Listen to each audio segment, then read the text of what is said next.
Hello and welcome to the Face CD experience. Before a person began participating, I invited them to have a conversation with me and I asked each of them the following question. What is your need for the Face CD experience in your life at this time? Beyond encouraging each person to speak freely, I said very little, so that each individual might feel free to express themselves in their own way. Being on my own with 4 different aged children.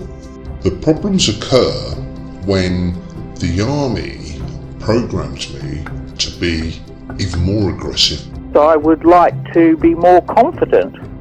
My ways of working with the participants' stories primarily arose out of my desire to reflect the performative and experiential nature of the Face CDs. Try and make up time. It would be good to be able to deal with stress in a more rigorous manner. Say a little, more confident and not so putting myself down all the time. I need to find a reliable way to calm myself down. It just leaves me literally moving from one thing to another, almost in a constant progression, and then collapsing asleep at the end of the day and starting all over again the next day. It felt important to me that each participant be allowed to speak as an individual, rather than have their reflections merged into homogeneous themes or units of meaning. I think there's always, with me, there's a physical sort of manifestation, which is just an anxious feeling inside. The stress of my job. To gouge someone's eyes out in a fight would be something that I would do quite naturally because that's what I've been trained to do. It's a financial stress of never having enough money, always panicking if you use a switch card. I'd like not to be negative and fretful, but to really feel a sense of being okay within myself. Hopefully benefit from it in terms of finding a way of relaxing and reflecting. So lots of benefits I thought. And I'm already noticing that I'm getting a bit irritable at work. I'm quite nervous and fearful of people. Causes me quite a lot of stress at times. I wanted to honour the essence of each person's story whilst adopting an intentionally creative and impressionistic and evocative stance as I worked with the narratives. There's me trying to go to college to further my education, having a part-time job, and yet there's my ex-partner who's now just made himself completely UB40. This requires careful, empathic listening in order to remain faithful to each individual. I couldn't switch off. I'd get into bed at night and it would just be like an extractor fan that's got to run on time. My brain would be whirring away thinking, I must remember this and this. And my aim was to create multimedia performances of each person's story using their words. I've seen someone being bayoneted 2 metres away from me. If that was on a bus stop here and on the streets of England, you'd go to assist or try and stop or call the police. But in that situation, perfectly natural, didn't bat an eyelid. Through the development of a mindful, sympathetic resonance, I then added music, images and movement and appropriate sound effects with the intention of evoking a sympathetic resonance in the audience. 2 extra children were born into that out of that marriage, and the disappointment of that is absolutely immeasurable. I began by transcribing each person's reflections and arranging them as stanzas, like poetry. The aim was to let the words breathe on the page. Feeling powerless, really. Things are sort of beyond control. I get very tense in my body, and I often have a very tense pain in my chest, you know? It feels very tight, and I've had it on and off for a long time now.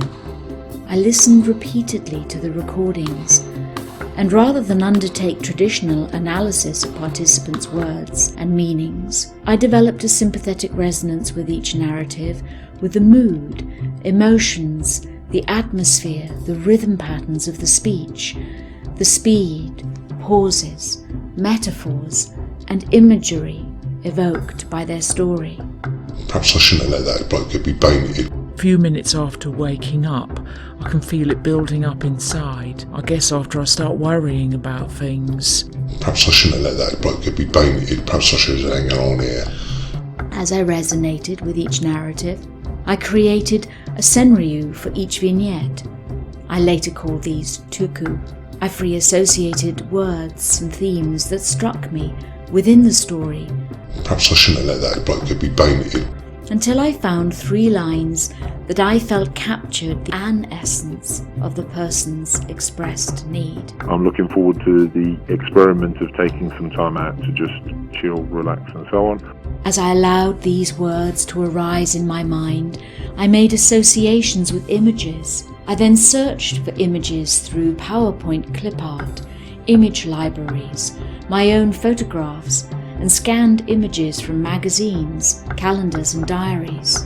More confident and not so putting myself down all the time. My aim was to create an impressionistic narrative collage using modern technology. My hope is that I'll find ways of relaxing. I sought to create an almost abstract, ambiguous fluidity through the images, evocative of Rorschach ink blots, which can be experienced in multifarious ways by different people. And not so putting myself down all the time. All the participants had given consent for anonymized verbatim transcripts to be used in the study. Getting rid of things that either do or could potentially, if left unchecked, make me anxious.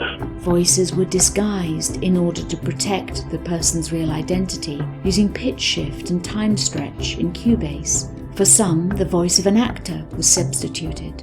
In favour of, so that I can then do things that bring me more pure pleasure. It was important to sincerely honour the truth of the person's expressed need for the face CDs. Can I do this? Can we go there? And it's just, your head spins sometimes. Whilst adopting poetic or aesthetic freedom in the way I represented their words. I want to be able to control that flick of the light switch. I felt I was constricted. There were things that I couldn't do, or I felt that I couldn't do. I wonder now, but I felt that I couldn't do. I'm right, that's an hour this day that I'm going to just think about nothing else, lie down and concentrate on this.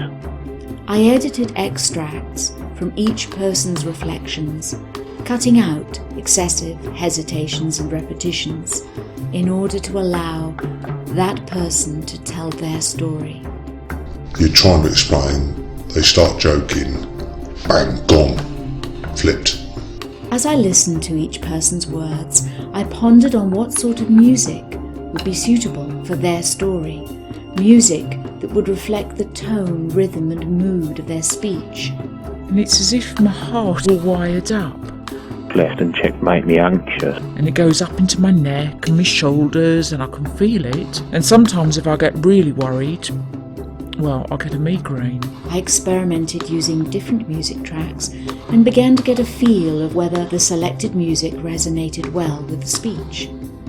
I considered what additional sound effects might be added to enhance the atmosphere of the participants' stories. I get this knot. I want to be able to control that knot in my stomach. Flick of the light switch. Knot. Flick of the light switch. More confident. When I felt intuitively that I had truthfully reflected and honoured each person's story, I let it be.